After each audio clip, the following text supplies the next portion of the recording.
Hello everyone. Welcome to Pinoy Ako 2025 channel. Bago ang lahat, ang mapapanood nyo na video ay hindi pag-aari ng Pinoy Ako 2025 channel. Credit ito sa real owner. Sana ay magustuhan ninyo ang aming presentation. Thank you so much.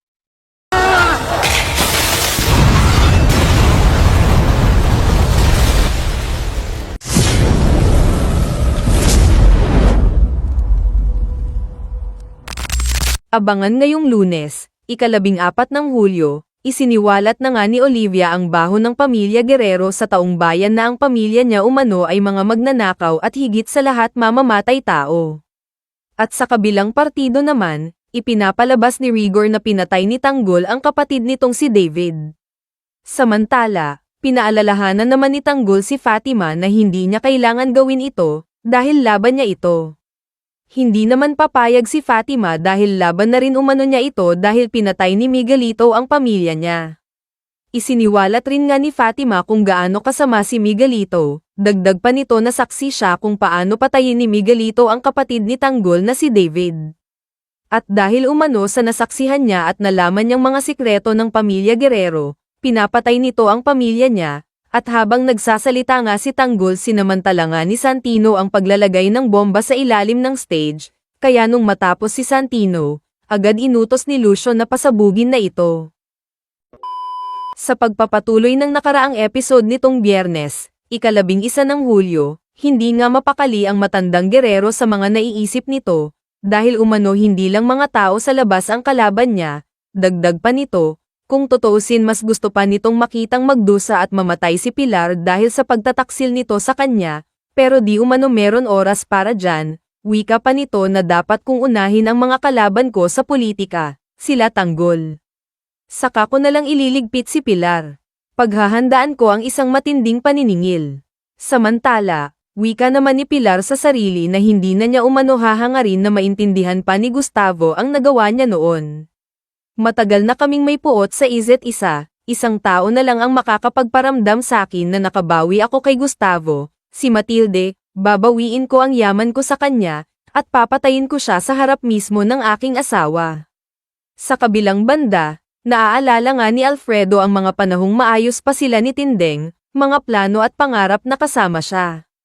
Hanggang sa nagbago ang takbo ng kanilang relasyon. Sa hindi pagsipot ni Matilde sa kanilang kasal, na buong akala ni Alfredo hindi na siya mahal nito. Gayunpaman, balak na nga umalis ni Tindeng sa bahay ni Alfredo, ngunit nakita ito ni Alfredo, wika nito na saan ka pupunta. Iiwan mo na naman ako. Sasaktan mo na naman ako. Sumagot si Tindeng na aalis ako dahil ayaw kitang masaktan, ayaw kita madamay sa gulo ng buhay ko, sa galit sa akin ng mga Guerrero. Wika ni Alfredo na yan lang ba ang kaya mong gawin? Ang tumakas at talikuran ang mga taong nagpapahalaga sa'yo. Yan na naman ang pipiliin mong solution. Sumagot si Tindeng na oo. Kung yan lang ang paraan para matiyak ko na hindi mapapahamak ang kahit na sinong mahalaga sa buhay ko, kaya kong manakit, kaya kong lumayo, pero wag mo akong susumbatan na ikaw lang ang nasaktan nung nagkalayo tayo noon. Sumagot si Alfredo na akala mo ba hindi kita kayang protektahan? Hanggang ngayon ba yan pa rin ang iniisip mo? Wika pa ni Alfredo na may dahilan kung bakit tayo pinagtagpo, hindi ko alam kung para saan, hindi ko alam, baka kailangan mo ng kakampi. Para sa laban yun ng apo mo, pero hindi ko alam, pero andito na tayo. Wika ni Tindeng na kung sa palagay mo puro sugat at sakit ang binibigay ko sa'yo, edi dapat naiintindihan mo kung bakit ko kailangan lumayo, tama na. Sobra na ang isinakripisyo mo. Sumagot si Alfredo na mukhang desidido ka na sa gagawin mo. Gusto ko lang tumulong, pero hindi kita pipilitin, sa isang bagay na ayaw mo. Agad na nga tumalikod si Alfredo, napaiyak na lang si Tindeng at di alam ang gagawin.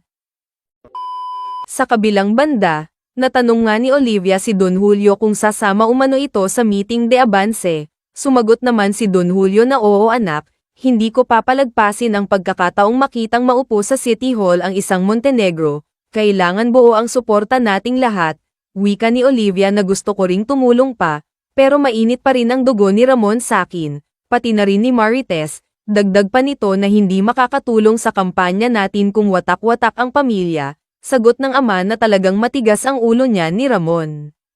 Wika pa ni Olivia na baka panahon na para kausapin mo ng masinsinan si Ramon, pati na rin si Tanggol, set the rules. Para mapagplanuhan na natin ang meeting de avance, pumayag naman si Don Julio sa gusto mangyari ni Olivia. Samantala, napansin naman ni Santino na wala na si Erica, wika ni Edwin na umuwi na yung syota mo, sinundo na ni Mayor. Inilihim nga ng mga ito ang totoong nangyari, kaya nabaliwala na rin ito ni Santino. Gayunpaman, wika ni Olivia na ngayong gabi na ang meeting de avance. Ang huling kampanya sa kandidatura namin ni Tanggol, ipakita natin sa mga tao na kami ang nararapat umupo sa City Hall ng Maynila. Ako muna ang magsasalita, pagkatapos si Tanggol, dahil sa ginawang eskandalo ni Miguelito, lamang ngayon si Tanggol sa polls, 60-40 pero hindi tayo dapat makampante, kailangan siguraduhin natin ang pagkapanalo namin ni Tanggol, dagdag pa nito na ang hindi nila alam, meron pa tayong isang pasabog na ikakasira ng mga gerero, si Fatima, siya ang magsisiwalat ng mga kasinungalingan at baho ng mga gerero. Wika ni Don Julio na nakita nyo naman sa motorcade ang maaaring gawin ng mga gerero, ibang klaseng halimaw ang makakaharap natin, kaya kailangan nating lahat na maghanda.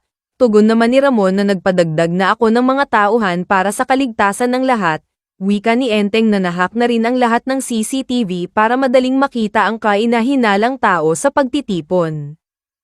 Tugon ni Don Julio na magaling, pero hindi sapat yan, una kailangan tayong lahat magkaisa, dagdag pa nito kay Ramon at Olivia na isantabi muna nila ang hindi nila pagkakaunawaan, hindi umano sila mananalo kung tayo mismo nagkakawatak-watak, para nga sa ikakapanalo ni Tanggol.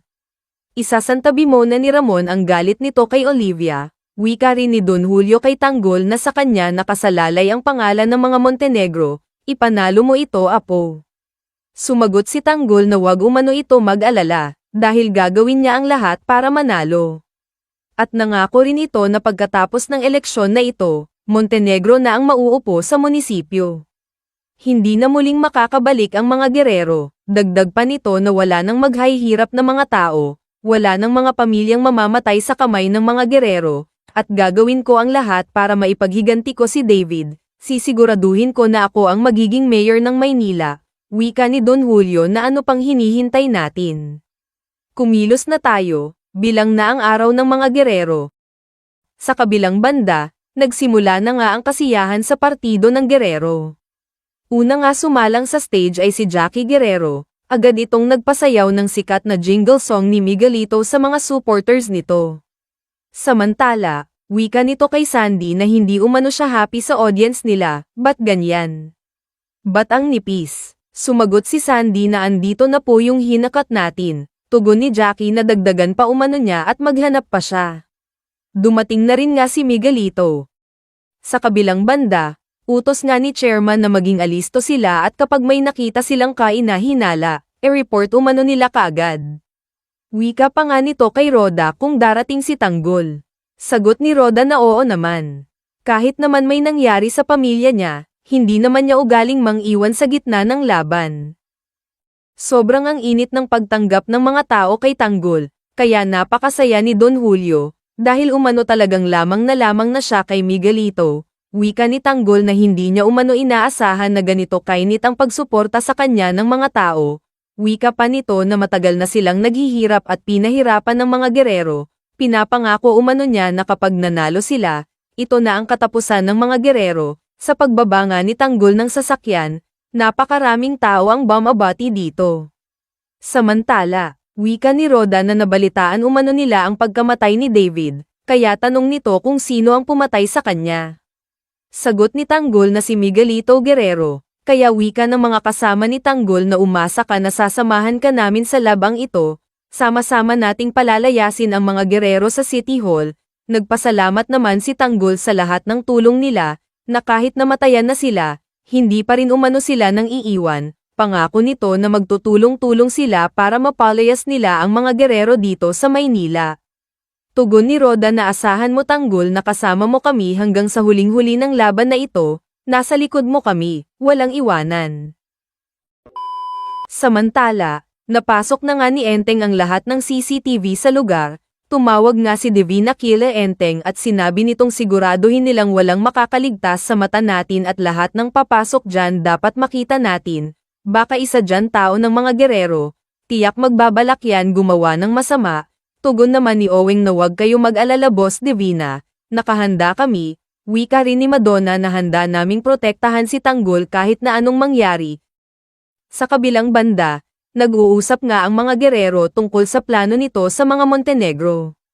Habang nakikinig naman si Pilar, tugon ni Gustavo na tandaan nyo na nakasalalay sa gabing ito ang maraming taon nating pagsisikap na masakop ang Maynila. Walang uupo sa City Hall, gerero lang at wala ng iba, hindi ang isang Montenegro.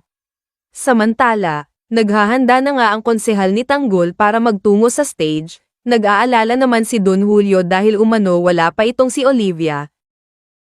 Gayunpaman, utos nga ni Olivia na bantayan ang mga Benito at siguraduhing ligtas ito, at huwag umano itong magpapakita sa publiko hanggat hindi ko sinasabi. Gayunpaman, tinawagan nga ni Pilar si Olivia dahil natatakot ito sa gagawin ng mga gerero sa kampanya ni Tanggol, baka umano madamay siya. Kaya binalaan ito ng ina na huwag aakyat ng entablado. Ngunit wika ni Olivia na hindi pwedeng hindi siya umakyat dahil kailangan siya, natatakot naman si Pilar sa posibleng kapahamakan na naghihintay dito. Sa kabilang banda, sisimulan na nga ng Red Phoenix ang pinag-uutos ni Roberto, ibinigay na nga kay Santino ang bomba na gagamitin sa pagpasabog. Ito na nga ang pagkakataon ni Santino para makagante kay Tanggol, at habang nananalangin nga ang mga tao, papalapit naman si Santino sa stage para ikabit ang bomba.